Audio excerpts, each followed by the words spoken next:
maulana Muhammadin wa ala alihi washabihi. Terima kasih Bapak Ibu sekalian yang sudah hadir. Pertama-tama marilah kita senantiasa mewujudkan puji syukur kehadirat Allah Subhanahu wa taala, senantiasa yang mana atas limpah rahmat, taufik dan hidayahnya kita semua dapat berkumpul bersama dalam acara penyuluhan hukum implementasi pendidikan hukum paralegal yang diselenggarakan oleh Pos Makomadin dan disediakan tempat dari Kelurahan Tegal Alur. Tak lupa salawat dan salam senantiasa kita curahkan kepada beliau Nabi Agung Muhammad SAW. Semoga kita semua tergolong umat beliau yang mendapatkan syafaatnya kelak di hari akhir. Bapak Ibu hadirin yang kami hormati, perkenalkanlah kami selaku pembawa acara untuk menyampaikan susunan acara.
Terima kasih Bapak Ibu diharapkan duduk kembali.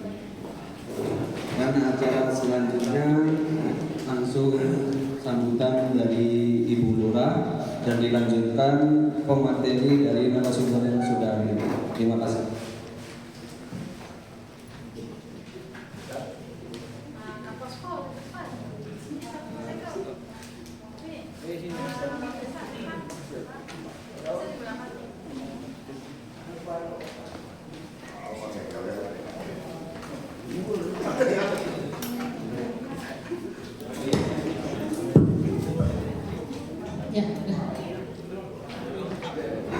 Baik, terima kasih. Kita mulai ya. Bismillahirrahmanirrahim. Assalamualaikum warahmatullahi wabarakatuh. Selamat siang, salam sejahtera buat kita semua. Syukur kita panjatkan kepada Allah Subhanahu wa taala. Pada siang hari ini kita bisa berkumpul di hari Jumat ya tanggal 22 November 2024 di ruang aula kantor Kelurahan Tegal Alur dalam rangka kegiatan penyuluhan hukum dan presentasi pendidikan hukum di apa nih? Kumpar ya, pendidikan hukum paralegal yang terhormat Pak Rambe ya dari Pos Bantuan Hukum ya, yang terhormat jajarannya juga yang sudah hadir pada siang hari di depan yang mendampingi saya Pak Kapospol, Tiga Pilar, Pak Binsa juga sudah hadir pada siang hari ini, Pak Sekel, beserta jajaran ASN Kelurahan Tegal Alur yang saya undang pada siang hari ini yang punya bobot semua, Pak, yang punya bobot, ya, artinya berat badannya berbobot ya.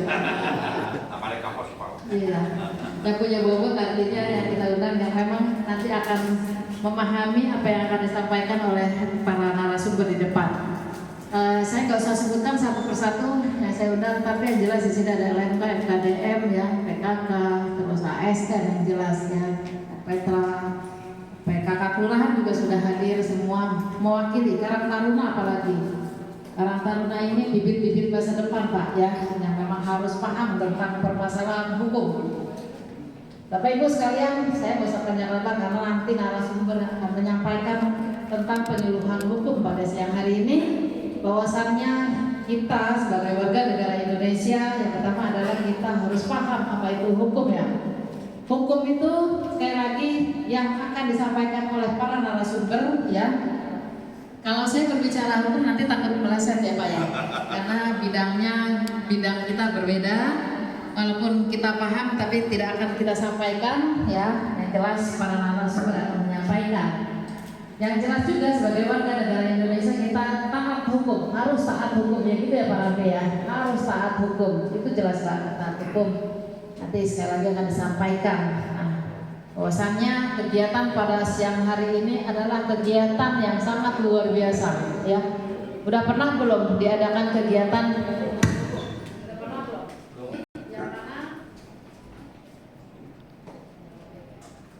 Yang mana nanti setelah disampaikan oleh para narasumber, kita minimal akan mulai tentang hukum ya, jadi tidak buta hukum. Bahwasannya kita dalam kehidupan sehari-hari berhadapan dengan permasalahan hukum yang tanpa kita sadari ya, tanpa kita sadari kita berdampingan dengan permasalahan hukum. Sekecil apapun kita akan berdampak dengan permasalahan hukum. Maka dari itu pada siang hari ini saya sengaja ya mengundang para narasumber, yang mana para narasumber depan ini pakar-pakar supaya kita paham ya tentang hukum. Sekali lagi, dulu saya pernah Pak ditolak, dilarang sama ibu saya untuk kuliah di bagian hukum. Entah kenapa ya, saya juga tidak boleh. Pokoknya nggak boleh. Ibu saya melarang banget untuk, ya melarang banget untuk kuliah di bagian hukum. Ya saya mah sebagai anak nurut-nurut aja ya. Tapi ternyata setelah kita bidani, setelah kita pahami, menarik ya kan tentang KUHP, pidana, perdata dan sebagainya ya. Ternyata menarik. Ya karena sudah kecebur. Bismillahirrahmanirrahim. Assalamualaikum warahmatullahi wabarakatuh. Ibu lurah yang paling terbaik sini kami.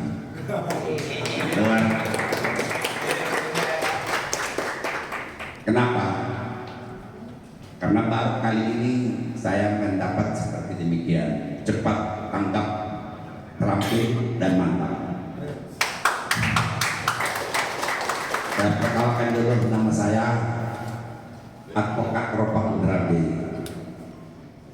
yang biasanya kalau sudah dengan cara itu advokat gelarnya aplak muka belakang, itu luar biasa. Tapi alhamdulillah saya harapkan itu yang kemudian jika saya menyelesaikan studi istilahnya, karena saya lihat kok pakai gelar-gelar itu jadi status sosial, padahal kan itu bukan status sosial. Gelar itu kan hanya kepribadian dan di kampus, ini di kelurahan. Kenapa harus disebutkan gelarnya sedemikian rupa? Itu satu. Kedua,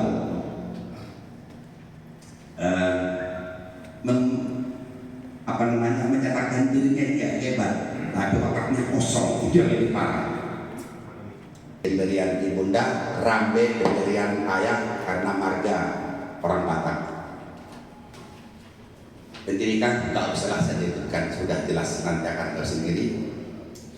Jabatan saya sebagai Ketua Umum Perkumpulan Advokat Indonesia ataupun yang disebut Peradin. Kalau pakai M ya saya, yang tidak pakai M ya sebelah sana itulah aram-aram sedikit, aram-aram tipis. Peradin itu didirikan tahun 1964. Bertepatan sebelah kanan saya Wakil Sekjen, sebelah kiri sana fungsionaris DPP Peradin. Itu kiranya saya sampaikan, tinggalnya nggak jauh dari sini, dekat, tapi nyasar.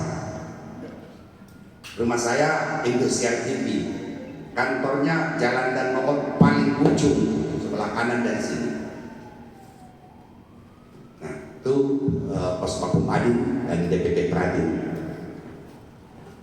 Tema kita sore hari ini sangat menarik, memang kata Ibu Lurah, betul saya akuin, karena kami hadir di sini bukan muatan politik, bukan ada kepentingan pribadi, tidak sama sekali. Kami datang hadir di sini menjalankan perintah hukum. Kalau Bapak polisi perintah hukum cuma satu, bukan jeruji masuk ke dalam melaksanakan perintah hukum itu. Kalau kami melaksanakan perintah hukum untuk menggelar, kita lakukan seperti demikian, penyuluhan hukum sekaligus membuka lapangan kerja.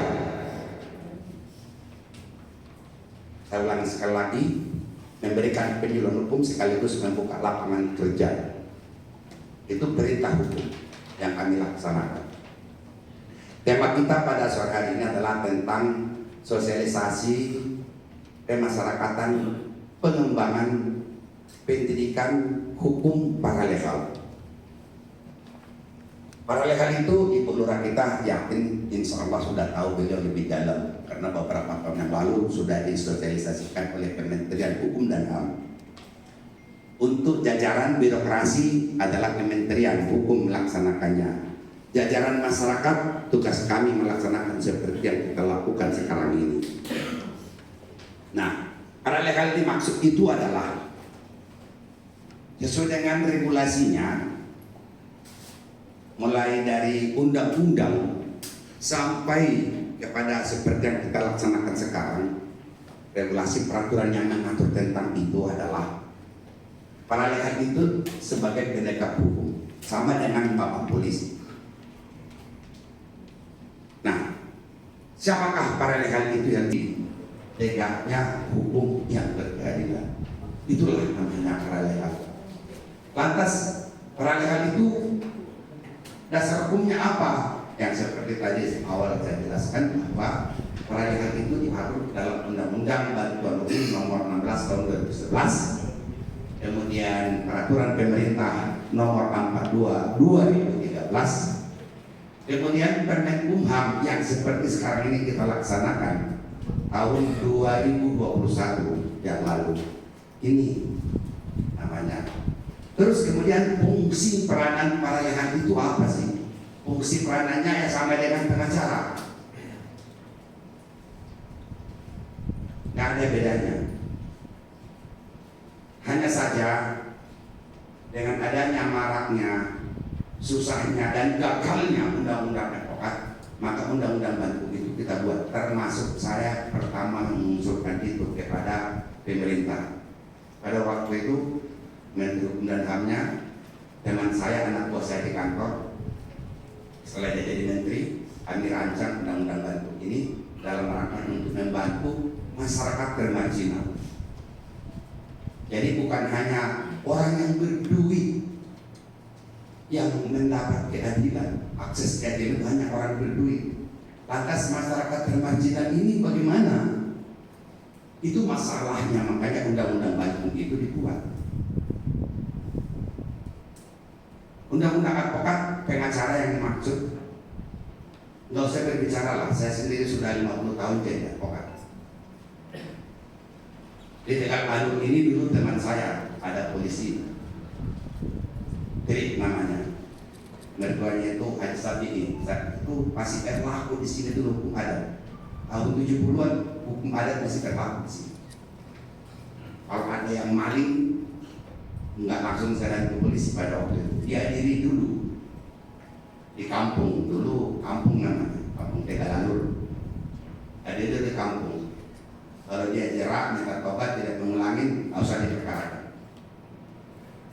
2-3 kali maling, 4 kalinya usir dari kampung Tegalalur ini. Itu masih berlaku dan saya merasakan saya Pak. Nah, itulah salah satu dan cara mau ingin kita kembalikan seperti kondisi itu di Tegalalur ini, bukan hanya di seluruh Indonesia. Kita ingin mau membangun mahkamah kelurahan, kalau di kota-kota, kalau di desa mahkamah desa namanya.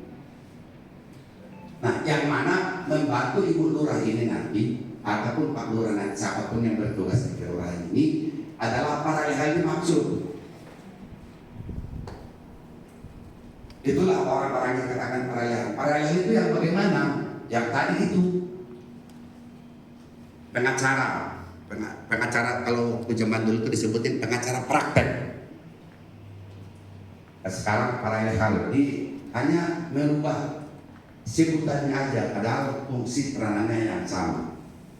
Saya ulangi sekali lagi bahwa advokat itu dengan para legal sama, fungsi peranannya sama untuk melayani pencari keadilan. Gitu. Kasihan masyarakat termarginal ini. Itulah bakti kami untuk masyarakat, khususnya masyarakat termarginal. Dan sekarang tiap hari seluruh Indonesia saya inventarisir laporan setiap sebelum sholat maghrib. Itu laporan seluruh Indonesia sudah masuk ke HP saya. Minimal satu hari itu 1000 perkara yang kami tangani. Itu semua adalah orang yang tidak mampu ataupun masyarakat termarginal. Nah, oleh karenanya untuk memperoleh akses keadilan, kemudahan akses memperoleh bantuan hukum, maka direkrutlah para legal ini. Para legal dimaksud syaratnya mungkin sudah mendapat ada persyaratannya. Siapa saja bisa, yang penting pendidikannya minimal SMA. Nanti kami didik beberapa 3 bulan dan sudah bisa tetap praktek, kemudian diberikan gelarnya, gelar CPLA. Yang memberikan itu adalah pemerintah melalui Kementerian Hukum dan HAM. Contohnya ibaratnya Joni gitu. Para legal Joni CPLA. CPLA itu singkatan dari Certified Paralegal of Legal Age. Itu gelar, titel. Nanti disematkan dalam sertifikatnya. Nah, kalau di Tegak Alur ini ada lebih daripada 3 orang paralegal, sudah bisa kita buka di sini nanti pelayanan, namanya itu yang seperti saya katakan awal tadi, mahkamah kelurahan. Kasihan polisi kerjanya hanya ngurusin maling sendal, maling motor, dan segala macam, nggak ada jera-jeranya. Karena hukuman di lapas itu bukan memadai, dibikin berat, undang-undangnya tidak terpenuhi, dibikin ringan, berulang kali dilakukan. Kita akan bangkitkan kembali budaya hukum untuk mendirikan kembali mahkamah kelurahan.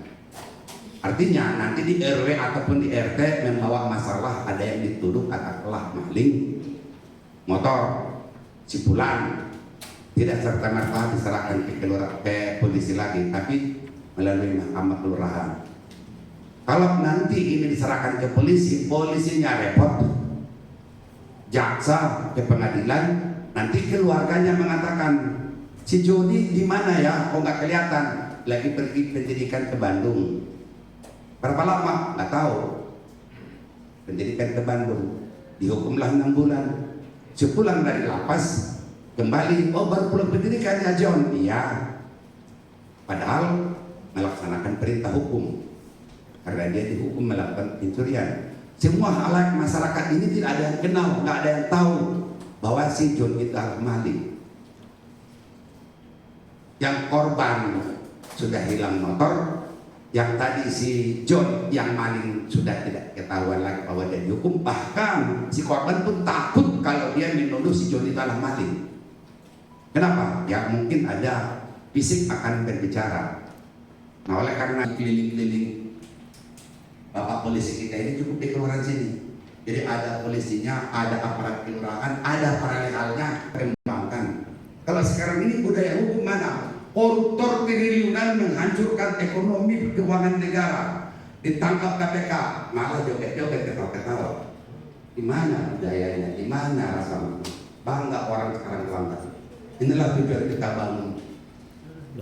Kita bangun hukum kita melalui budaya hukum dengan mendirikan kembali mahkamah kelurahan seperti dulu terjadi tahun 70-an. Di sini pun dulu saya kalau musim hujan nggak bisa pakai celana panjang, Orang Tagalog ini rata-rata kalau pergi ke Grogol aja pakai kain sarung, celana pendek. Kenapa? Karena air di sini tuh luar biasa, dibelingin air dulu ini Tagalog ini. Saya nggak tahu. Nah itulah kira-kiranya untuk mengenai syarat-syarat tujuan dan apa itu paralel. Paralel itu adalah penegak hukum, profesi, penghasilan tetap sebagai profesi. Dan ini juga untuk melegalkan markus-markus makar kasus yang terjadi di tengah-tengah masyarakat.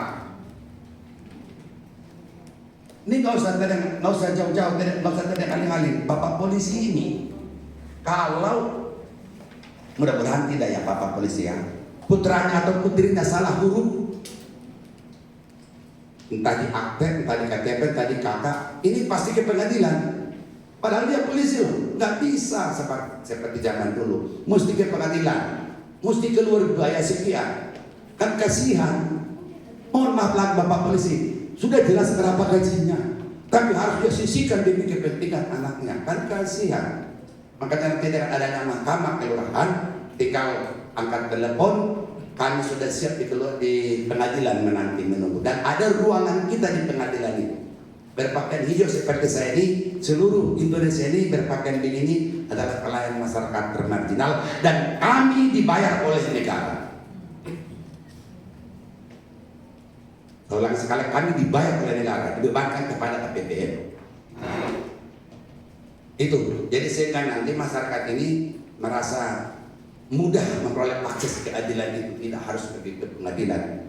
Ke pengadilan sudah berapa ongkosnya?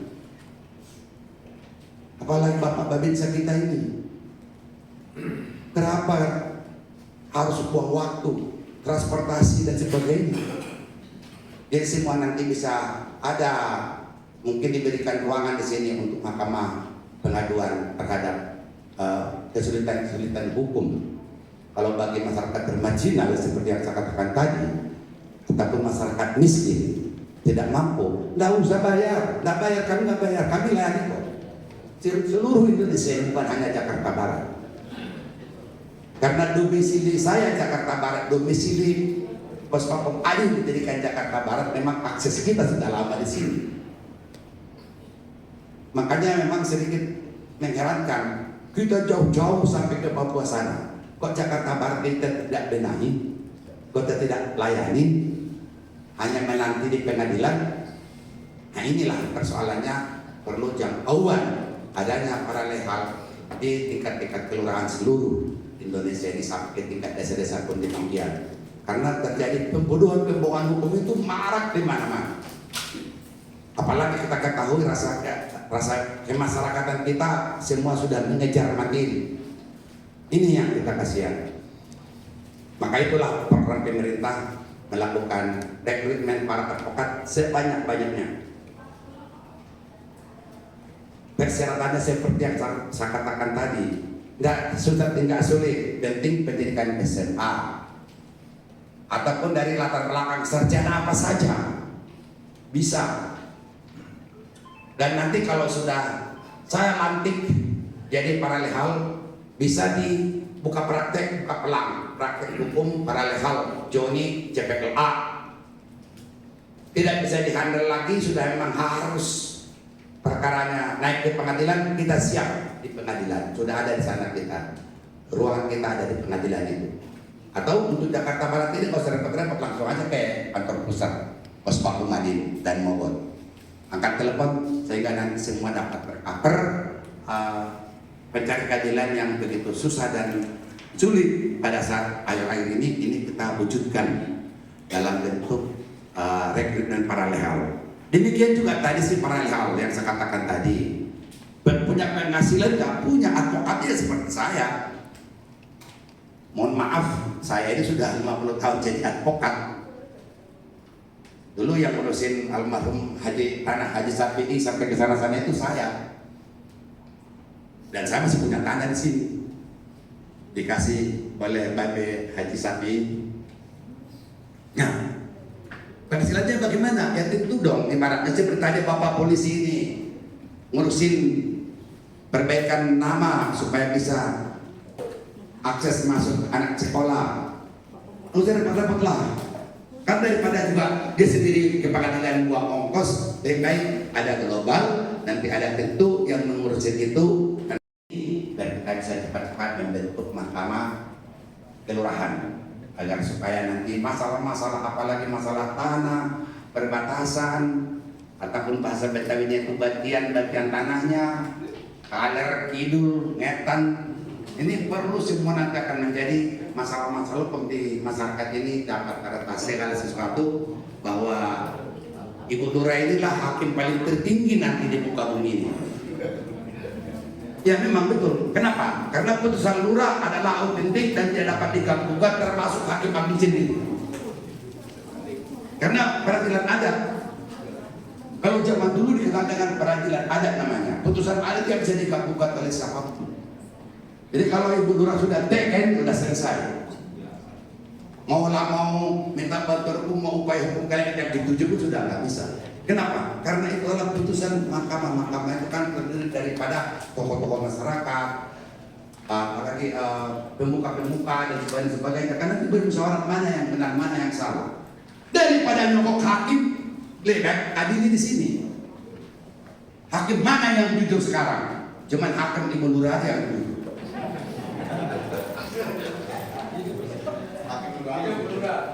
Kenapa? Karena nggak bisa Ibu Lurah juga mau disogok, nggak bisa. Karena berhadapan langsung tiap hari dengan warganya. Kalau nyogok hakim kan cuma sekali bertemu, sogok selesai, perkara pemenang dikit ya. Kapan kemarin lagi dia pindah lagi ke kalangan yang ketujuh. Kita nggak kenal lagi. Tapi kalau Pak Ibu Lurah ya nggak mungkin disogok lah, orang warganya siap-siap. Mungkin warganya datang ke sini. Ibu Lurah kok nggak adil sih? Gitu. Nah, coba kalau sekarang kita pergi ke pengadilan, Pak Hakim nggak adil ya? Nggak mungkin.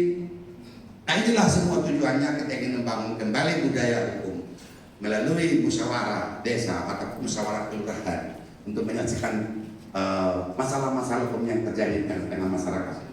Yang terjadi itu bukan hanya, mohon maaf, bukan hanya antar tetangga ataupun saya dengan Bapak Polisi dengan Babinsa makin-makin cakap, bukan itu, suami istri itu akan terjadi.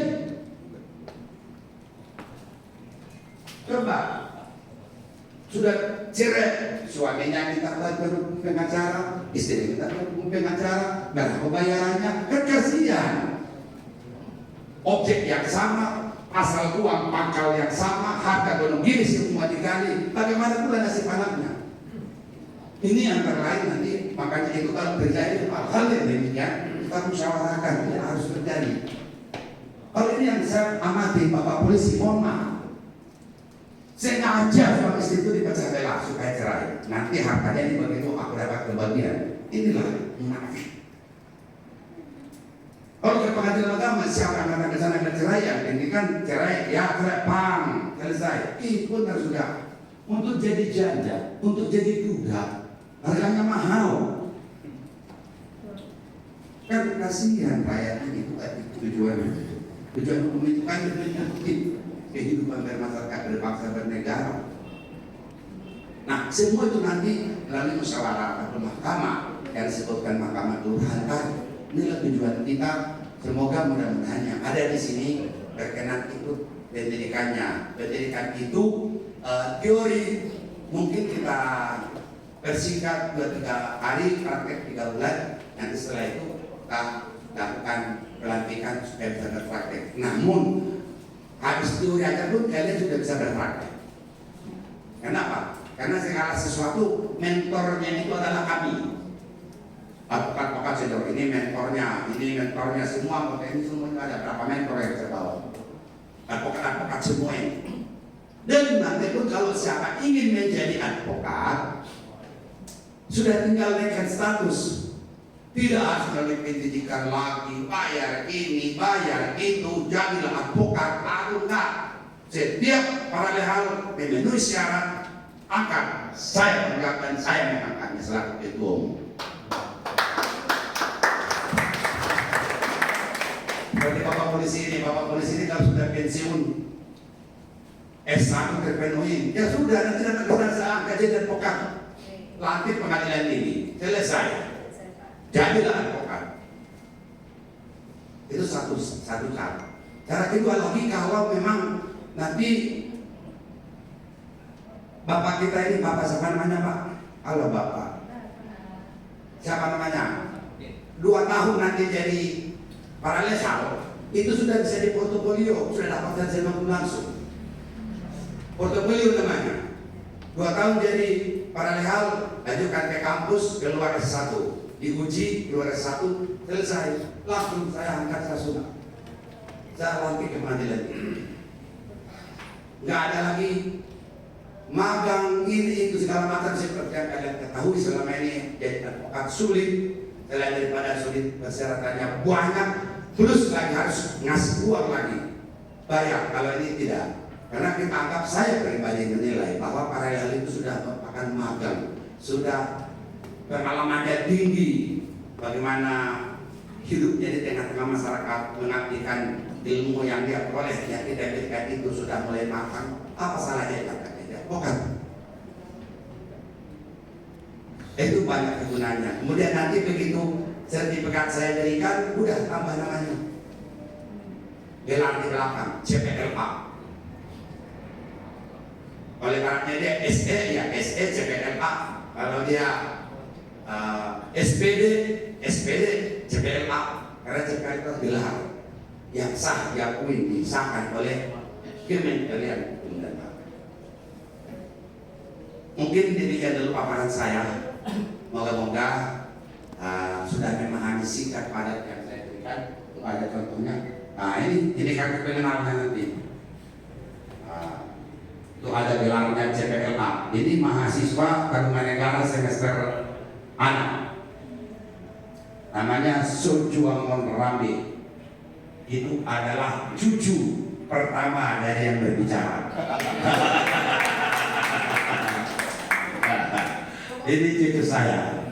Dan ini sudah menangani perkara lebih 100 perkara yang ditangani sidang di pengadilan. Dan yang bayarin dia bukan kakeknya, ompongnya, bukan, negara yang bayar. Kita setiap perkara itu perkara dibayar, ada anggarannya untuk itu. Ini yang saya kembangkan, saya harapkan sore hari ini mengimbau dan mengajak dasar lapangan kerja ini ingin supaya menjadi paralehal untuk dijaga alur ini. Sekian tadi kata MC-nya. Kita adakan dialog mungkin lebih tepat, lebih baik. Yang saya sampaikan ini terlebih dahulu saya mohon maaf bila mana ada yang kurang berkenan, ada yang hilaf, ada yang keliru. Saya akhiri billahi taufiq wal hidayah. Wassalamualaikum warahmatullahi wabarakatuh.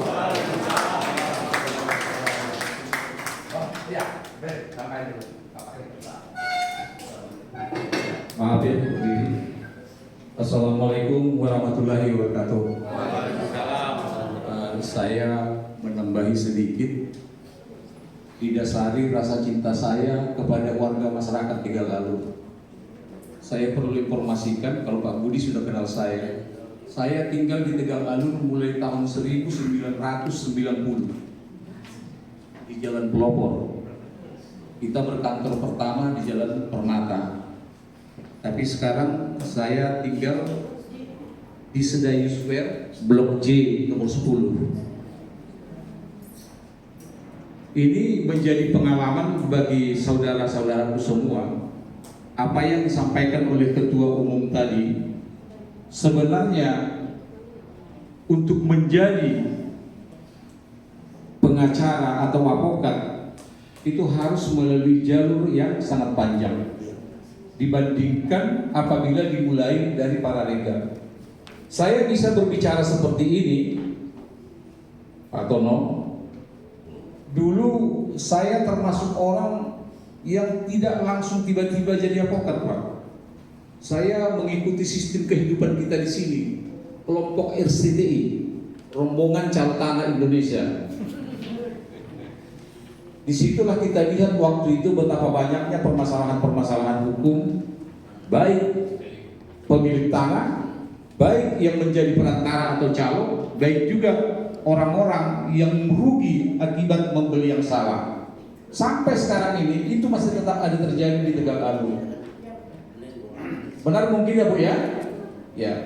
Terutama kalau dulu itu di kelompok yang namanya masuk kapling itu Bu. Bisa kapling itu suratnya sampai 3-4. Nah, itulah permasalahan dulu di sini Pak. Nah, kemudian yang mau saya sampaikan adalah kesempatan saya yang seperti itu, artinya untuk dapat membela atau membantu orang lain, tidak lagi harus menjadi pengacara untuk bisa ikut berbuat terhadap masyarakat. Maka harapan saya, harapan kami, yang tadi seperti dibilang oleh Pak Ketum itu, kedudukan kita sebagai pengacara adalah bisa mensosialisasikan ilmu kita di hadapan masyarakat, sehingga masyarakat menggunakan ilmu tersebut demi kebaikan masyarakat di lingkungannya. Hubungan dengan itu, teknik pendidikan dan cara dari hal-hal untuk masuk menjadi paralegal, Ketua Umum kita sudah menjabarkan panjang lebar. Yang saya mau sampaikan, mudah-mudahan nanti Pak Budi dan Ibu Lurah juga memberi masukan kepada warga masyarakat di Tegalalur. Kalau boleh, paling tidak tolong dihimbau 2 orang dari 1 RT Pak, 2 orang dari 1 RT, supaya jalurnya cepat. Artinya dengan adanya 2 paralegal di setiap yang namanya RT itu Pak, tentu permasalahan yang ada di situ sudah cepat-cepat sampai bisa diselesaikan di kelurahan. Nah, itu yang perlu. Pada kenapa? Di sini sebenarnya kan hanya kemauan. Hanya kemauan. Kalau kita bandingkan uang pendidikannya, ya dibayangkan 1 kali makan Pak Kapospor, nggak habis Pak, nggak habis. Tapi nanti sudah menjadi bagian penyelesaian hukum yang ada di masyarakat. Oleh karena itu himbauan kami sekali lagi dari orang-orangnya Pak Ketua Umum itu yang kita harapkan. Tolong jika mungkin bagaimana masukan diberikan kepada masyarakat untuk bisa paling tidak 2 orang per RT untuk dididik menjadi paralegal. Itu mungkin yang saya sampaikan. Kemudian jika tadi apa yang disebutkan oleh Bapak Ketua Ketum untuk hal-hal yang bersifat teknis atau masalah-masalah lain, karena saya warga masyarakat Tegalalur, kantor saya juga di sini di Taman Kencana ya, Blok J, Sedayu Square, Blok J nomor 10. Silakan aja hubungin saya. Ya, karena mungkin seperti Pak Ketum bilang tadi, kadang-kadang waktu sampai ke Dan Mogot itu kan susah Pak. Untuk bertukar pikiran bisa ke saya. Nanti saya informasikan kepada Ketum dan kawan-kawan. Mungkin itu yang bisa saya sampaikan. Mudah-mudahan apa yang kami sampaikan pada hari ini berguna dan bermanfaat bagi kita semua. Terima kasih.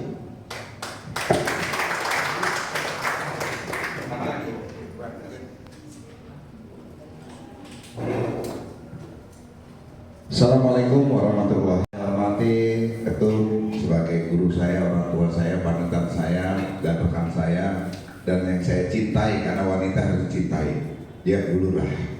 Yang saya hormati senior saya nih, banyak belajar tentang tanah sama beliau. Dari teman kepolisian Bang Nono dari kepolisian. Nama saya Haji Sarwi Sarjana Hukum. Saya tokoh masyarakat Jakarta Barat, rumah di Simanakor. Jadi orang-orang pribumi mau suku Jawa, Sunda maupun apapun harus maju kok, harus melek hukum. Karena Pak Uus kemarin wali kota dan Pak Kedari, Pak Hendra bicara sama saya, sama Kapolres pas satu dibicara. Ji, kasih tahu tuh RT RW sama masyarakat asal jangan tekan. Tanahnya dikuasain orang lain, RT RW tekan. Akhirnya masuk penjara. Karena apa kok? Inilah kita harus melek hukum, abang-abang semua. Karena apa? Banyak kejadian. Contoh di Kemangker, tanah udah jadi ST Polis, ditandatangani nama RT RW.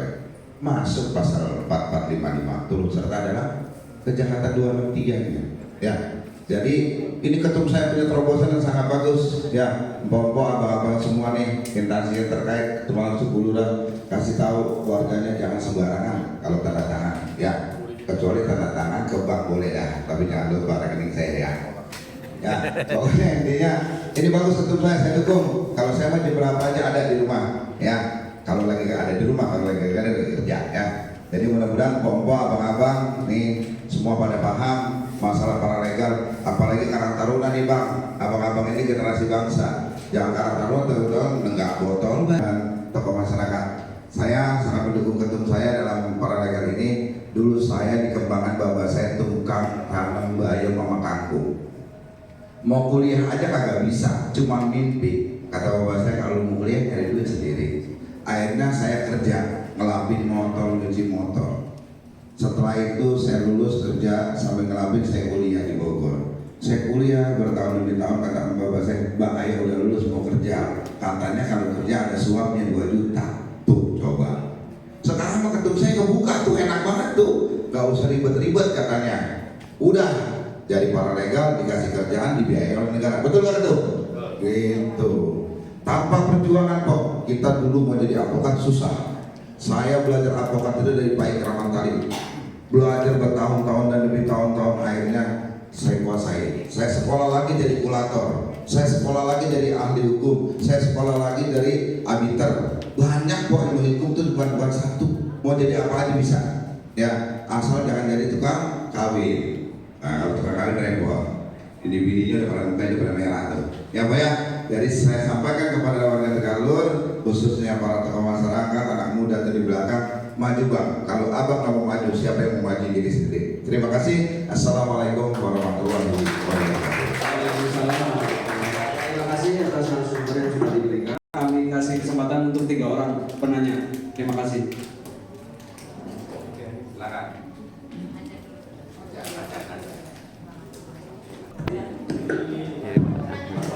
Silakan. Assalamualaikum warahmatullahi wabarakatuh. Saya dari unsur RPetra Kelurahan Tegalur. Nama saya Ahlan. Yang saya pertanyakan di sini para mentor, di wilayah Kelurahan Tegalur itu ada yang namanya posko kekerasan perempuan dan anak. Yang jadi pertanyaan saya di sini, di situ ada yang namanya paralegal, ada pendamping psikologinya. Gitu. Nah, dalam pertanyaan saya ini, apakah dalam paralegal yang nanti diajarkan kepada kami atau nanti keikutsertaan, barangkali nanti keikutsertaan kami itu juga tergabung dengan persoalan paralegal yang namanya kekerasan perempuan dan anak. Karena memang saya ada kantornya Pak di RPetra Alukemuni untuk sekecamatan Kalideres, dan itu dari dinas PPAPP, artinya pemerintah juga itu. Jadi itu pertama, betul memang saya dari RPetra Alukemuni. Yang kedua, paralegal di sini kalau saya lihat di Kelurahan Tegalur tadi memang betul Bapak mengatakan banyak persoalan-persoalan tanah. Akan tapi yang saya hadapi di RPetra kami banyak persoalan suami dan istrinya sama anaknya pada berantem. Ini apakah ini fenomena yang sekarang lagi marak atau bagaimana? Karena memang ketika melapor kepada kami, saya sebagai pengelola RPetra bukan paralegal, saya nggak bisa bicara secara hukum. Walaupun kadang-kadang saya kebet-kebet dikit, walaupun itu poskonya di situ, tapi orangnya mengantornya di Jakarta Barat, Wali Kota Jakarta Barat, lantai 14. Jadi kalau umpamanya ada kasus, saya cuma kasih tahu ini tolong telepon ini, baru dia datang. Jadi terkadang agak lambat. Nah, sementara saya tidak memahami ini dengan persoalan itu. Jadi pertanyaannya, apakah nanti penyuluhan hukum ini menyangkut juga dengan persoalan paralegal perempuan dan anak? Itu saja. Terima kasih Pak. Assalamualaikum warahmatullahi wabarakatuh. Terima kasih. Assalamualaikum warahmatullahi wabarakatuh.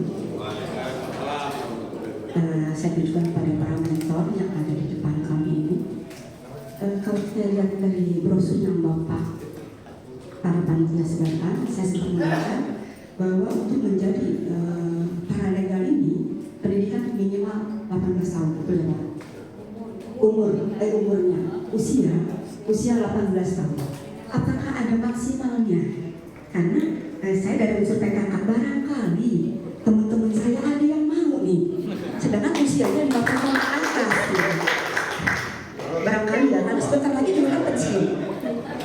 Beliau-beliau ini termasuk saya sudah 50 tahun ke atas. Artinya berarti sudah mendekati masa lansia, mendekati untuk pensiun menjadi PKK. Apakah ada kesempatan untuk menjadi anggota Paralega? Yang pertama itu. Yang kedua, kalau nanti kami punya kesempatan untuk mengikuti pendidikan Paralega ini, apa yang harus kami kerjakan? Apakah nanti kami harus berkantor di satu tempat, ataukah kami harus jemput bola kepada para, kita nyebut pasien ya, kepada para penanggung jawab yang ada di lapangan, ataupun memang yang punya masalah di lapangan, apakah kita jemput bola atau memang kita hanya standby di satu tempat. Terima kasih. Wassalamualaikum warahmatullahi wabarakatuh. Petra, ya, Petra. Itu memang ada Dinas Perlindungan Perempuan dan Anak. Bahkan di polisi pun ada PPA, reserse PPA. Itu kita sejalan, akan tetapi mungkin jenisnya berbeda. Bedanya di mana? Para legal yang ada di situ itu belum punya gelar CPLA. Itu jenisnya, bedanya. Artinya itu belum kita ketahui, bukan dalam arti meniadakan. Kita mengakui dia, tapi belum kita berikan kepercayaan. Kalau sudah dia punya gelar CPLA, Certified Paralegal of Legal Aid, itu sudah teruji, sudah siap tempur. Kalau bahasa Babinsa ini sudah dibawa ke medan tempur, sudah siap itu. Dan itu ukurannya selama 3 bulan kita didik. Kita nanti kita praktekin. Memang kalau ingin mau sidang, kita suruh ikut sidang di pengadilan, pakai baju toga itu. Kalau mau, tapi mestinya harus demikian. Itu bedanya. Jadi paralegal yang ada mungkin hanya sebutan paralegal. Tapi namun demikian, karena kita pun punya spesifikasi di dalam KDRT Suatu Urusan Perempuan dan Anak, ini kita juga untuk itu. Bahkan kita punya lembaga namanya Bankum Pawi, singkatan dari Bantuan Hukum Perkumpulan Advokat Wanita Indonesia. Itu kita punya dan sudah terakreditasi juga. Jadi Radin itu mempunyai 3 lembaga konsentrasi.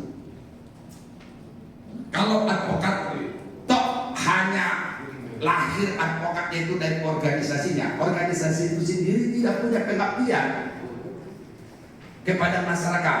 Jadi makanya Radin kami ini dia duduk manis di kantor, tapi yang bekerja di lapangan adalah lembaga konsentrasinya langsung mengabdi kepada masyarakat dengan ada 3 lembaga pos bantuan hukum advokat Indonesia, disingkat Pospat Adin.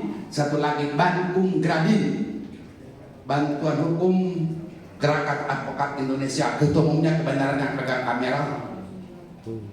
Dan yang ketiga Bankum Pawi, Bantuan Hukum Perkumpulan Advokat Wanita Indonesia. Itu lembaga konsentrasi kami semua. Jadi kemudian bahwa pengabdi hukum di sini, makanya di sini perlu kepedulian, care yang dilihat oleh saya sebagai ketua umum Radin. Jujur saya katakan, korban-korban advokat sudah luar biasa biadabnya. Ini ketua umum advokat seluruh Indonesia, tapi justru saya melihat kelakuan lebih biadab daripada penegak hukum lainnya, oknum-oknumnya. Inilah saya menarik hati, harus saya terjun ke tengah masyarakat seperti yang kita lakukan sekarang. Biadab, semua menghalalkan cara, grassroots di bawah dibabat habis mereka makan, hanya pembohongan.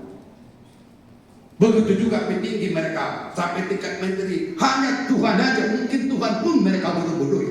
Itulah advokat yang ada sekarang. Kalau mereka takut Tuhan seperti saya tadi, seperti Ajang, saya takut. Saya udah 50 tahun jadi advokat, bapak polisi. Dulu pangkalan saya antara lain di Tegal Alur ini, sama Cengkareng, sama di Kapuk. Masyarakat itu bisa lindungi tahun 80-an. Karena itu tertindas. Cuman berhubung saya pendidikan tidak bisa lagi dipertahankan masuk desa, advokat di desa, terpaksa saya harus sampai ke Amerika belajar. itu tertinggal. Pulang dari Amerika seperti yang ada sekarang inilah kondisi saya. Nah oleh karenanya saya ulangi sekali lagi, itu kita sejalan dengan mereka. Bila perlu kita backup mereka. Maka tadi saya katakan kalau praktek nanti, praktek hukum ditulis pakai pelang. Ada pelang itu contoh. Nah ini contohnya apa namanya? Paralel tuh. Praktek hukum paralel. Dan itu kita lindungi. Ini dilindungi di perintah hukum bagi warga masyarakat, siapapun masyarakatnya care terhadap itu. Jelas ya Pak? Makanya terus mengenai ibu, batasan umur betul minimal 18 tahun. Minimal 18 tahun. Iya, minimal 18 tahun. Maksimal sampai dipanggil ajalnya.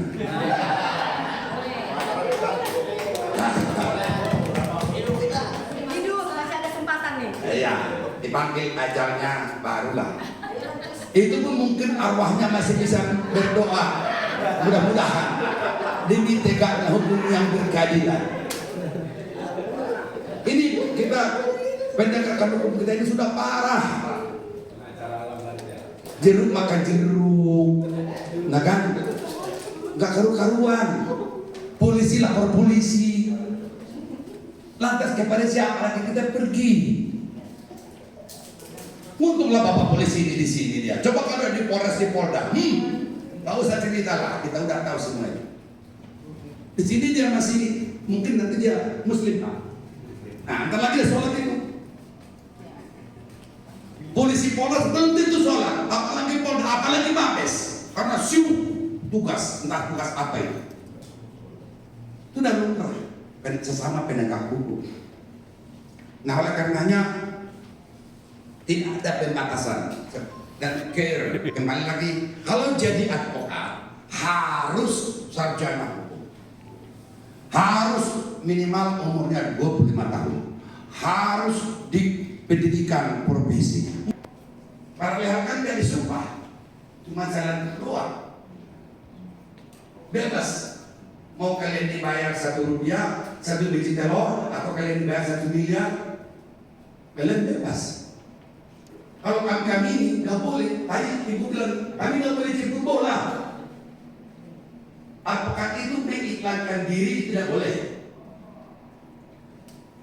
Pakai iklan, kalau advokat itu bisa pakai baliho, mungkin saya bikin 20 kali 20 meter baliho saya. Apanya itu? Nggak boleh, dilarang. Tapi kalau paralel itu bebas sepanjang itu penegakan hukum yang berkeadilan, fungsinya jemput bola itu lebih baik. Kita dengar berantem. Kalau polisi didengar sudah jelas ini berapa pukul-pukulan lagi bini, polisi, bapak polisi ini nggak boleh, nggak boleh. Kenapa? Dibatasi oleh tugas, dibatasi oleh wewenang, namanya kompetensi.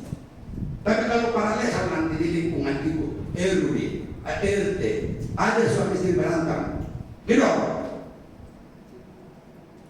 polisi nggak boleh.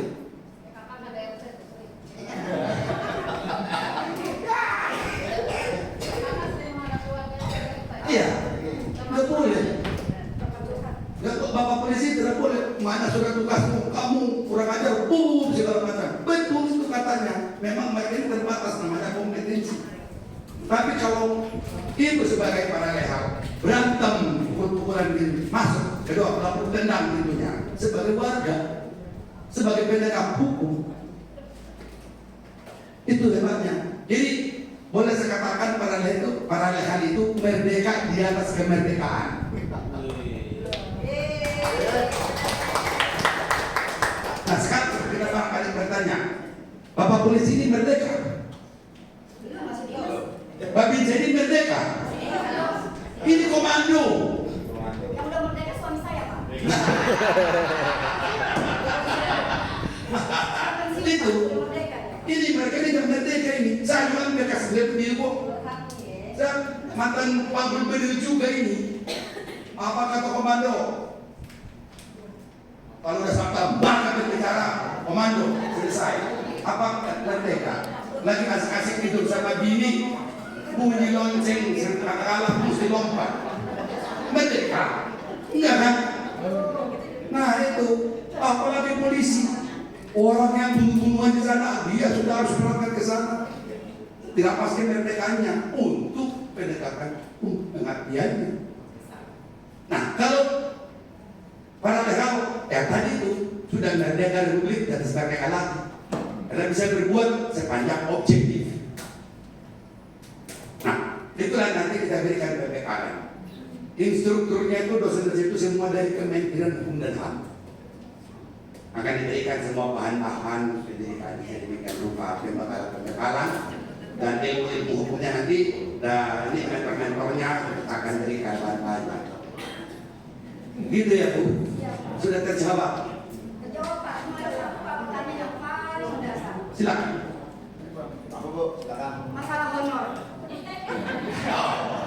Tadi sudah saya katakan, ini mungkin bahasa saya terlalu tinggi mengenai honor. Dan sudah saya katakan tadi, paralel kali. Dia lebih, ini kan di belakang saya ada anak-anak muda. Iya, kalau jangan diskusi dulu, kita diskusi ke sini sama. Mereka otomatis mencari kerja dong. Iya. Di lapangan. Ya. Kita hanya mencari tambahan.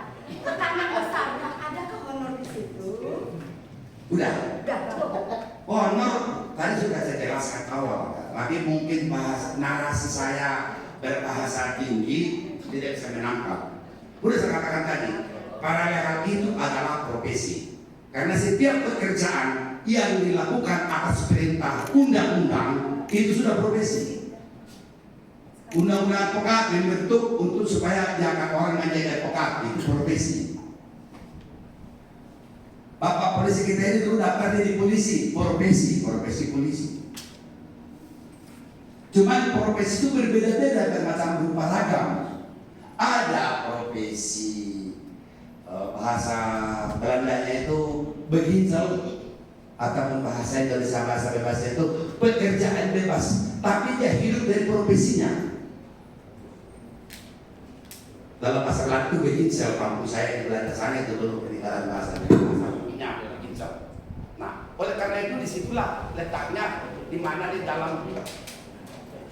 Nah, di dalam kegiatan seperti saya katakan tadi, paralel itu adalah profesi pekerjaan bebas dan tidak terikat. Tentu dia melakukan. Masa Bu saya, Bu, tolong dong anak saya ada yang nggak benar antara KTP dengan akte kelahiran, tolong diperbaiki dong Pak. Masa Ibu tega nyuruh saya nggak pakai ongkos? Nanti di pengadilan saya makan, mobil saya pergi pakai bensin. Tapi tidak seperti mendatangi advokat sekian puluh juta. Kalau dengan paralel kan nggak cukup ala kadar pada honornya. Jadi berikanlah seadanya. Namanya pun tetangga, namanya sedekah alur, padahal kenal. Itu namanya honorarium, bukan bayaran. Sekali lagi beda. Jasa hukum, jasa pengantar, jasa boga dan sebagainya punya bandrol. Kalau profesi advokat maupun paralegal tidak ada bayaran, yang ada adalah honor. Beda pemakaian kata honor dan bayaran. Kalau bayaran kuli bangunan, kerja kamu pagi, ntar sore kamu saya bayar. Berapa upahnya? 100.000 atau 200.000. Tapi karena ini profesi ibu sebagai paralegal, bukan dibayar. Honor yang ibu katakan tadi, ibu sudah lebih pintar dari saya. Oh pantas, mereka sudah merdeka lagi. Pantas, sudah merdeka pula. Nah, Bapak juga nanti kalau sudah pensiun boleh ikut jadi paralegal. Itu harapan saya. Lebih tidak apa-apa, justru kan sudah pensiun boleh paralegal. Nah, itu bisa. Jadi sehingga nanti honor yang dimaksud tidak terikat. Kalau bayaran terikat, itu bedanya pemakaian kata honor dan bayaran. Kalau bayaran seperti tadi saya katakan, kamu kerjakan bangunan sini sampai selesai. Kerja bangunan, gajinya 1 hari 200.000. Nah, dia kerja cuma setengah hari, dia cuma 100.000 bayar.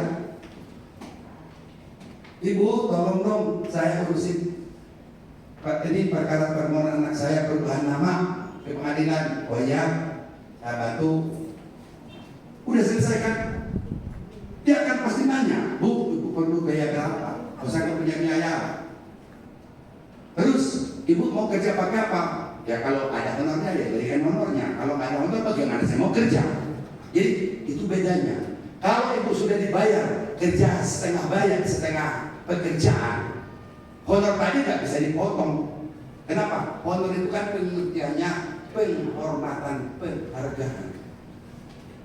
Itu bedanya bayar dan honor. Tiba-tiba baru setengah jalan ibu kerjakan perkaranya ataupun masalah hukumnya, saya nggak puas pekerjaanmu, udah stop. Ya kamu saya bayar, yang saya berikan uang, tolong kembalikan. Oh nggak bisa dikembalikan, itu kan bukan bayaran, itu kan honor saya. Itu, mau jasa kayak mau apa kayak, tapi jelasin itulah bedanya profesi itu terhormat dan mulia. Itulah bedanya dan perbedaan dari dengan profesi-profesi lain. Seperti profesi dokter. Dokter itu bayaran. Kita mau berpindah ke dokter satu ke dokter lain, kan kita bayar. Suka hati kita yang bayar. Tapi kalau advokat tidak demikian, sudah diberikan honor, ya sudah selesai kau. Kamu tarik, kamu hentikan pekerjaan yang saya harus lakukan belum selesai, ya sudah selesai. Nggak mungkin tarik honor yang saya berikan kembalikan. Namanya pun honor itu asal kata bahasa Inggris honors. Honors artinya bahasa Indonesianya itu penghormatan, penghargaan. Makanya kadang-kala saya dihormatin. Pernah orang Tegal Alu ini mau lebaran cuma dikasih honor saya bebek 3 ekor. Pernah itu di sini dulu. Aku nggak punya duit, tolong dong. Oh pulang Pak, tolong dibawanya ayam, bebek, bebek 3 ekor. Itulah aku terima.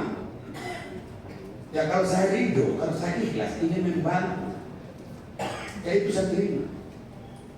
Tapi insya Allah karena kita orang beriman, saya tidak seganas advokat-advokat yang saya katakan tadi. Saya tidak kekurangan apapun, walaupun harta saya tidak punya. Saya kaya budi. Allah itu maha tahu.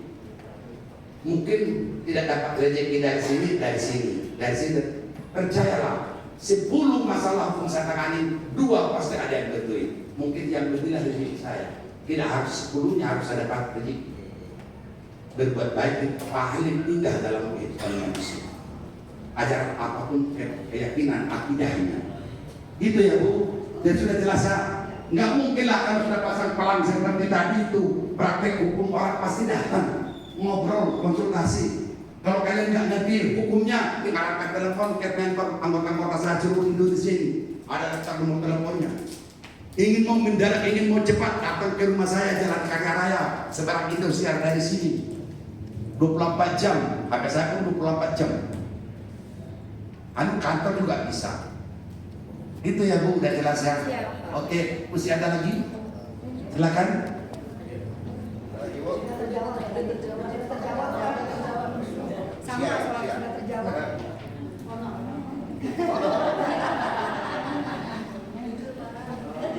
Oh tadi ada yang kurang ya. Siapa saja yang boleh paralegal adalah orang yang merdeka. Kalau terikat seperti Bapak Babinca ini nggak boleh, apalagi Bapak polisi nggak boleh, atau PNS ataupun ASN sekarang nggak boleh, nggak boleh. Harus orang yang merdeka. Pensiunan juga bisa, karena dia mengenal. Coba sedikit ilustrasi sebagai brainstorming ya. Bapak siapa sih namanya Pak Polisi?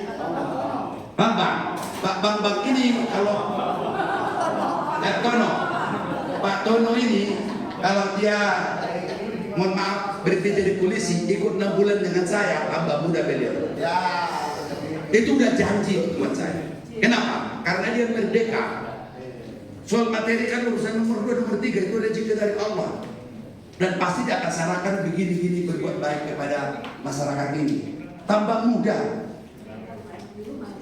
Ada wakil saya sekarang ini, wakil ketua umum Pradin, pakatnya brigjen polisi. Pensiun, waktu itu sudah FPP. Waktu dia mula-mula ikut pendidikan, mukanya ya Allah ya Rahman ya Rahim. Benar bahasa kampung itu namanya benar-benar jahanam mukanya. Mungkin tekanan batin karena bintang itu yang mestinya 100, bintang 4 atau bintang 1 gitu. Ya kan tekanan batin ini kan enggak paling sangat mempengaruhi dalam tubuh kita, wajah kita. Begitu dia pensiun ikut dengan saya 2 tahun, sekarang lebih muda daripada anaknya. Nanti Ibu Lura ini juga yang sebelah kiri saya ini, kalau nanti sudah dia pensiun ikut dengan saya, udah lama-lama 6 bulan lebih gadis daripada yang lain.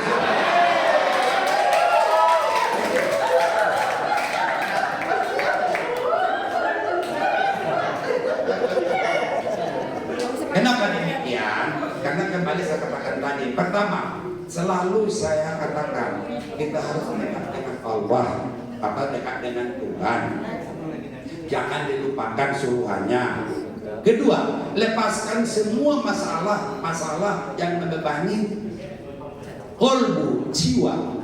Kalau pikiran sesaat, tapi jiwa ini loh, seperti Bapak Babinsa ini, ingin dia seperti saya, tapi udah kagum aku jadi tentara, mau diapain lagi nih katanya. Itu batinnya bergejolak ya seperti ya mula-mula tentang asmara lah. Bagaimana asmara bergejolak itu, cinta ditolak, waduh, dunia kiamat aja itu dah. Tapi itu semua persoalan lepas. Seperti katakan tadi bapak kita itu brigjen 6 bulan setahun, sekarang udah. Kenapa? Tidak ada kebebanan mental. Beban mental ini yang membuat orang cepat tua, tergerus karena usia. Seperti saya sekarang ini, kalau rambut kuning pucat, nggak ada kiri kanan kuning kalah karena aku tambah mudanya. Ini berapa coba? Ada yang bisa tebak umur saya berapa? 17. Benar. Dibalik kaki. Saya udah 71 ini. Iya pas 71. Nah itu. Jadi sehingga kembali saya katakan tadi, brainstormingnya sudah enak, mestinya kini ngantuk, tapi karena masih karena ini profesor, itulah buktinya. Keprofesoran saya bisa membuat ketawa, Bapak bisa senyum. Enggak. Demikian mungkin masih ada lagi yang lain. Kalau enggak agar kita akhiri. Nanti kalau ingin berminat, mungkin saya minta tolong sama Sektel apa sama Ibu Lurah, daftarnya di sini atau langsung ke kami hubungin telepon bisa. Nanti kami berikan formulirnya agar supaya cepat kita gelar di Tegak Alur ini. Mungkin nanti beberapa kelurahan kita gabung di mana supaya cepat memberikan pelayanan hukum kepada masyarakat marginal khususnya. Kemudian ada tadi ketinggalan Ibu. Paralel itu nanti kalau kita mengadakan seperti ini kita dibayar loh. Maaf ya Bu, kami dibayar di sini nih dari APBN. Ada. Nanti kalau aktif paralel kita berikan kepada mereka kesempatan untuk melakukan namanya disebutkan dengan pekerjaan non litigasi, penyuluhan hukum, pemberdayaan masyarakat, konsultasi dan sebagainya. Itu nanti kita kalau sudah operasional kita lakukan, kita berikan kesempatan kepada mereka. Termasuk milik forum kami ini juga dari sana, dari negara. Kira-kira begitu. Silakan, mungkin masih ada pertanyaan, penasaran. Anak muda, Karang Taruna.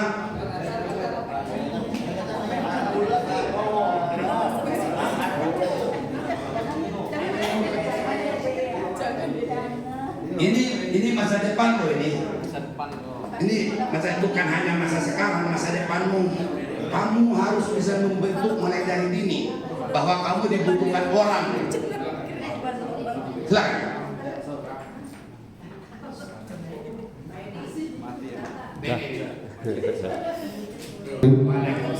Saya dari unsur Ormas Pak, dari Forkambi, pimpinan Pak Haji Sarmili. Izin Prof Ketum bertanya, ini kan melihat dari kualifikasi sumber daya manusia yang ada di kalangan masyarakat khususnya di wilayah kelurahan, dan pertanyaan saya, bagaimana memastikan bahwa para regal di tingkat kelurahan dapat menjaga independensi masyarakat saat berhadapan dengan konflik yang melibatkan pemerintah lokal? Terus juga pertanyaan selanjutnya, apa dampaknya bagi para legal di tingkat kelurahan untuk kedepannya, Pak? Tuh. Itu aja. Baik. Konflik itu sesungguhnya tidak ada. Itu yang ada-ada. Tidak ada konflik interest, itu tidak ada. Justru para legal, kehadiran para legal itu awal tadi waktu saya paparkan adalah emansipasi, membantu lurah, membantu masyarakat. Di mana ada konflik kan? Mungkin maksudnya, katakanlah ada sengketa tanah, Ibu Lurah atau Pak Lurah memihak kepada salah satu, itu kan hanya ilusi. Hukum kan tidak pernah ada dua, nggak ada pilihan hukum, hanya satu hukum, titik. Jadi sehingga pemakaian kata istilah konflik itu tidak pernah ada. Yang ada justru menjembatani masyarakat dengan aparat, baik itu kepolisian, Babinsa, dan sebagainya. Makanya nanti perangkat kelurahan, kalau mahkamah kelurahan dengan alur ini terbentuk, pakai surat nanti itu, karena ada undang-undangnya, itu nanti dengan sendirinya, dan itu akan mengalir nanti. Ibu kita yang cantik, mana ibu? Dengarin ini sumber duit ini. Sebentar, konsentrasi. Nah, ini akan ada nanti secara kontinuitas dari Kementerian Pedesaan, tertinggal dan sebagainya. Itu ada itu akan mengalir. Bansos juga akan ada itu mengalir untuk ke mahkamah itu. Kalau sudah dibentuk di kelurahan ini, banyak sumber-sumber yang halal dan itu dianggarkan, termasuk anggaran desa dan lurah yang 1M, sekarang 1,2. Mungkin itu dianggarkan ke situ, ke mahkamah ini. Bisa juga manusia kok, itu juga manusia polisi itu. Bagaimana dia mau makan? Dia kerja. Mungkin nanti dianggarkan, namanya BIMTEK bidang hukum, nanti akan dianggarkan ada anggarannya untuk itu. Nah itu kalian bagi-bagi untuk itu seterusnya. Begitu Bu. Begitu kan dari bansos, begitu kan dari macam-macam penerimaan yang halal dan itu perintah undang-undang. Ada. Jadi oleh karena itu bagaimana menjembatani pemerintah ini, pemerintah paling terendah kelurahan, menjembatani dengan masyarakatnya. Jujur saya katakan, masyarakat kita sekarang masyarakat mana yang nggak kotor, masyarakat mana yang baik, masyarakat mana yang ideal. Nggak ada lagi masyarakat. Kasihan rakyatnya ini. Justru para rakyat ini lahir dari rakyat, untuk rakyat, memperbaiki masyarakatnya ini. Kita tidak tahu lagi masyarakat mana sekarang. Ada masyarakat maling, ada masyarakat pemerkosa, macam-macam masyarakat. Apalagi kegiatan politik-politik yang ada sekarang ini, apapun diperbuat oleh masyarakat hanya untuk membohongi rakyat semata. Objeknya adalah rakyat semata. Kan kasihan. Semua nanti kita berikan pendidikan, hak-hak hukum, hak-hak asasi, hak politik. Bagaimana nanti itulah kita berikan kepada para legal yang demikian itu, sehingga nanti rakyat ini terayungi. Tidak bisa berbanding seperti katakan tadi 100.000 berbanding 1 bagi saya 1 binmasnya. Kan kasihan mereka ini, mau berbuat apa? Umat berbanding 100.000 tidak berbanding. Tiba-tiba terjadi suatu kejahatan, pembicaraannya tidur ya, bila masa tidur ya, ya nggak mungkin lah. Kita ini kan terbatas manusia biasa. Ini loh perannya para legal. Kalau tidak ada para legal, ibaratnya kata Bapak Sekjen, Wakil Sekjen kita ini, Ada di RT sekian ribu, nggak perlu lagi bina mas ke sana. Para legal gimana itu ada keributan? Cukup di sini aja. Kembali kepada sumber dana. Nanti sumber dana itu banyak Bu. Yang penting ada lembaganya di sini, ada. Dari DKI aja balai kota, kalau nggak salah itu ratusan juta per tahunnya itu ada. Tapi selama ini salah jalan. Yang rezekinya ibu dimakan orang lain. Nah sekarang ibu siapa? Saya paralel, mana dong? Kita mengambil sini masyarakat. Ada itu Bu nanti, ada sumber yang halal, bukan sumber yang haram, bukan. Ada anggarannya dianggarkan itu. Ada kok, perdanya juga ada. Perda Bankum namanya. Jadi oleh karena itu saya katakan pemerintah dengan pemerintah lokal nggak ada itu. Justru itulah kata-kata itulah salah satu tugas kita yang membentuk daripada paralel ini untuk memudahkan meringankan tugas penegak hukum kita seperti Denpas kita ini, seperti Babinsa ini. Bergejolak antara sama masyarakat, antara RT RW tawuran. Aduh, yang diimpit, yang dibejak Babinsanya, kamu tidur ya, pakai sana ribut, kan kasihan. Ini perlu semua pembinaan kepada masyarakat. Saya katakan dari awal, ini perlu kita melakukan pembaruan, perbaikan, membangun kembali budaya hukum. Budaya hukum itu sudah hilang. Saya katakan tadi, coba bayangkan KPK loh, gelar titel itu profesor doktor S.H. panjang. Dikandangin di KPK sana. Contoh rekan saya Oce Kalinis, profesor doktor Oce Kalinis S.H. bantah berapa gelar titelnya. Tapi dikandangin di KPK sana. Kenapa demikian? Moralnya itu, hukumnya sudah ada, hanya dikejar materi semata. Belum lahirkan saya begini itu, aduh memalukan. Ini 25 karat loh. Apa saya gini tangan saya enggak sih?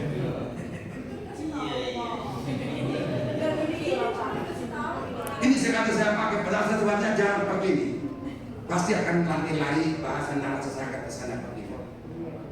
Itu yang terjadi. Yang dia pakai itu 10 karat apa 15 karat saya nggak tahu. Tapi kalau ini 25 karat, ini segini tangan saya.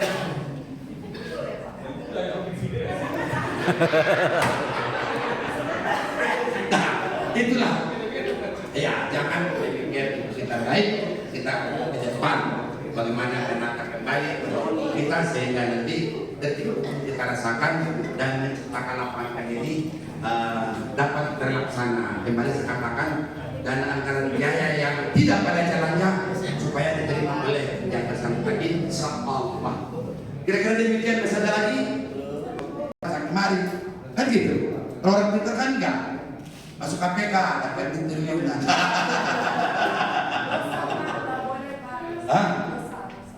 Nah itu dia makanya dulu.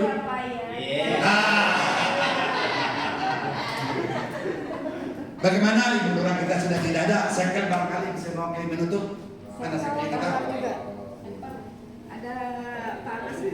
Ya, silakan. Baik.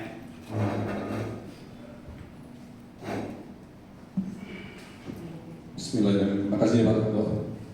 Oke, mungkin dikit ya. Assalamualaikum warahmatullahi wabarakatuh. Sudah banyak kita dengar dari narasumber kita. Mungkin silakan bagi para ibu-ibu yang benar bapak-bapak yang saudara yang kita berminat menjadi paralegal, nanti bisa begini Pak Ketua ya. Apa nanti Oke, di kantor kita juga boleh di browser itu sudah ada. Oke, sudah bikin. Ini sungguh menarik ya apa yang digagas oleh Pak Ketua ini. Kalau yang tercipta ini benar-benar hebat nih Pak Ketua ya. Karena kalau ada tadi contoh Pak ada maling, kalau atau diambil warga nggak tahu diapain. Kalau di wilayah pada ada hukum adat itu mungkin dia ada hukum sosialnya, mungkin orang tuanya malu, kan semua tahu ya Pak. Ya. Oke, mungkin itu aja. Terima kasih nih atas semua sumbangan apa pemikirannya untuk salur ke masyarakat Tegal Alur. Kita bisa menyimaknya apa yang disampaikan. Mudah-mudahan kita memahami dan kita memahami kita belajar gitu Pak. Mungkin itu terima kasih dari kita, mungkin kita tutup. Bapak berdoa dulu, tutup dulu. Oke, mungkin kita tutup dengan ucapan alhamdulillah. Alhamdulillahirabbil alamin. Wassalamualaikum warahmatullahi wabarakatuh.